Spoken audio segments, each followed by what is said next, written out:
This is chapter 9 of the Initiate, Some Impressions of a Great Soul by Cyril Scott. And the title of this chapter is The Philosophy of Death. It was arranged after several interviews between Morward and the Archdeacon, in which the former assured the latter that I had no intentions of robbing Miss Wilton's father matrimonially of her presence, that no obstacle should be placed between our friendship, provided in future I behave myself, as the Archdeacon put it. And certainly no gross obstacle was put, but a good many subtle ones, the most obvious being that I was no longer invited to dine. She was not forbidden to see me if I called, nor to answer my letters, nor, of course, to speak to me if we met at other people's houses, but she was expected to inform her father if any of these occurrences took place. To safeguard himself against a wilful lapse of memory on her part, the Archdeacon asked her every day had she seen me, had she heard from me, and so on and so forth, while if the answer was yes, he manifested ill humor for the rest of the evening, while if the answer was no, nothing further was said. In short, the Archdeacon behaved like a child, or shall we say, as an extremely foolish woman suffering from married jealousy. This went on for some time until a slight incident caused matters to take another turn. Miss Wilton had bought me a birthday present and willfully omitted to mention the fact to her father. It just happened, however, that he knew my birthday owing to a remark I had made one evening identifying the day of my birth with a certain historical event which chanced to interest him considerably. "Did you give Broadbent a birthday present?" was the question he put casually to his daughter as the result of this inconvenient piece of memory on his part. And she felt compelled to answer in the affirmative, upon which a deluge of reproaches was showered upon her, causing her to make a stand against him and tell him exactly her views on the subject. The next time Morward called upon him, the Archdeacon was full of complaints against his daughter and her unjustifiable secretiveness. Morward, as he afterwards told me, listened with great sympathy and then endeavored to enter upon a further stage of the Archdeacon's education. "I have not inferred with this friendship," the Archdeacon said bitterly. "I have not inferred with this friendship," the Archdeacon had said bitterly, "and this is all the thanks I get. I am being estranged from my daughter." "Interference," said Morward, sympathetically smiling, "is of two natures, gross and subtle. Your interference, perhaps, is of the latter kind." "How so?" said the Archdeacon, pretending not to understand. "Do you not, perhaps, make your daughter pay for her confidences by the price of your, shall we say, lack of sympathy?" The Archdeacon kept guilty silence. "You see, first of all, she has to pay for this friendship with the discomfort of your continual displeasure, dear friend, and then she has to pay the further price of your increased displeasure when she confides in you, a confidence you yourself enforce by your repeated questions. In other words, she is had, to use a piece of slang, in all directions." "Huh," murmured the Archdeacon. "All this being said, I am sure you will forgive me if I point out that it is your attitude which is responsible for the estrangement between you and her. And Charles is really a negligible quantity in the matter." And this argument being unanswerable, combined with the gently persuasive and conciliating way it was put forward, the Archdeacon had very little to say. In fact, he gazed into the fire with a meditative expression and kept silence. "Come," pursued Morward with brisker persuasiveness, "is not this really a piece of good fortune put in your way to draw you and your daughter closer together? Allow her the enjoyment of this friendship ungrudgingly, and you gain everything, her increased love, her gratitude, and her admiration. Forbid it, however, and you lose everything, for nobody can really love a being who acts as a jailer, even if that being is a father." And the outcome of this interview, which of course, not being present, I have reconstructed from all Morward narrated, was that after a little debating, the Archdeacon saw the wisdom of it all and made up his mind to try and follow it. Whether he would have succeeded, nobody can tell, for a sudden and sad event happened. A week later, he had a stroke of apoplexy, and died within 2 days. Apoplexy. Okay. Morward himself brought me the news. He prepared me so solicitously for what he knew would be a shock, and then handed me Miss Wilton's letter.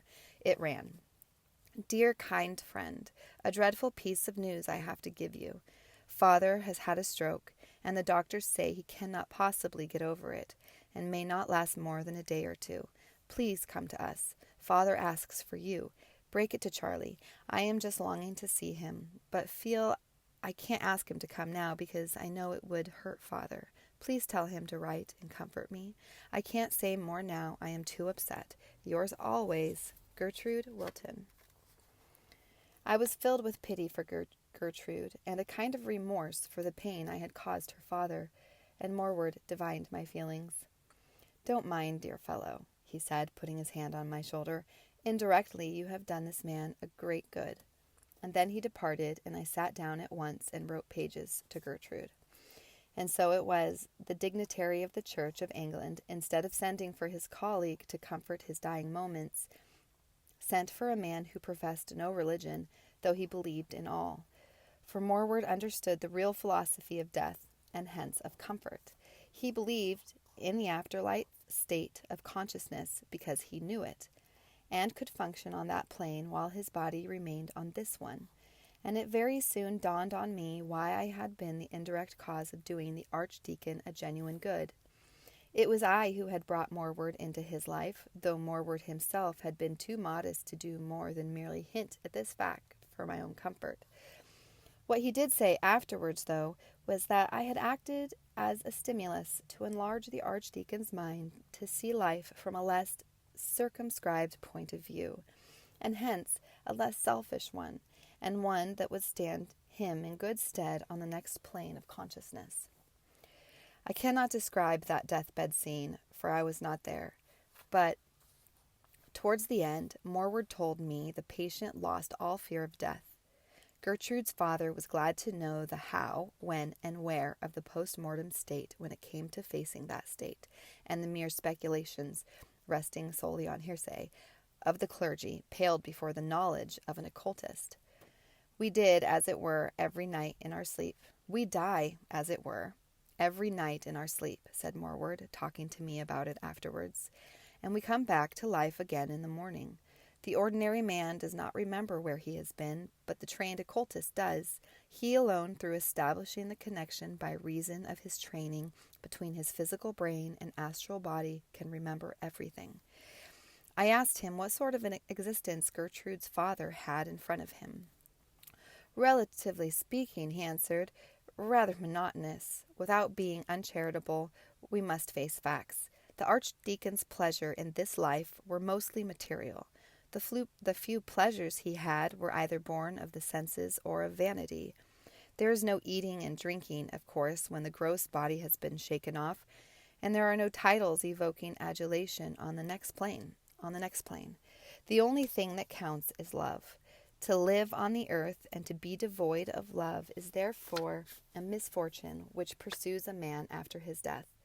The creed of lovelessness, my friend, is the worst of all creeds, and to be without love in the post-mortem existence is, as it were, to be without breath in this, to half exist merely.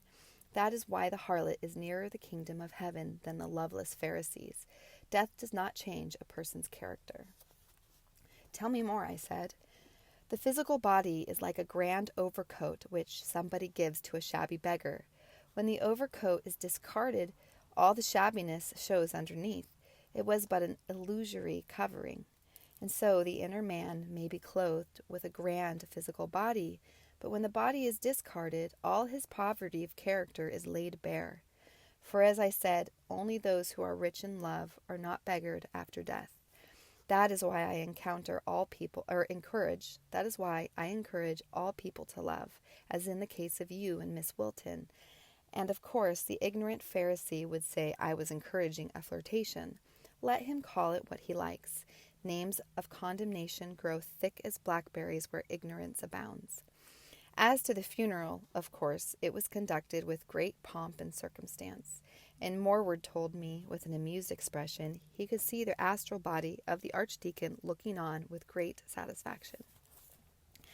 As a matter of logic, he said to me when it was all over, this display of gloom is ridiculous from a Christian point of view. It is as if people dressed up in black and wept copious tears when a man went away for his holiday. Here are all these parishioners thinking the archdeacon has gone to indescribable bliss, weeping for something about which they ought to be rejoicing. And not only that, but they lay flowers on his body as if it were himself, in spite of the fact that all their lives they have been hearing that the body is only a garment of flesh, and the real man is the soul. I confess the inconsistency of mankind baffles me. What a depth of comfort Morward was to Gertrude. For the following weeks, only an occultist can effectually imagine. He communicated with her father and brought news, which very soon dispelled all ideas of separation. How different it all is from what I expected, he told Morward one day. But dear me, to be rid of that cumbersome body is a delight in itself. All the same, I wish I had made more friends while I was on earth. These people here shine with a sort of love radiance which makes me feel almost poverty-stricken. It is all very remarkable. For a long time I could not realize I was dead, but then I remembered all you told me. Tell Broadbent, although he made me suffer, I am glad now. He brought you to me. After all, he was quite right to be fond of Gertrude. My mother and dear wife are here, and very good to me, and then you come to me often, which seems the strangest of all things, because you are still what people erroneously call alive. Bless my soul, it is we who are really alive. And here my story of the death of the archdeacon ends. As to his daughter and myself, we are true comrades, the sentimental side of our affection having worn away. The truth is, although for a long time I was blind to the fact she developed an attachment for Morward, and not even her recent marriage with a barrister prevents her from confiding to me that she still loves the wisest and noblest man she has ever met.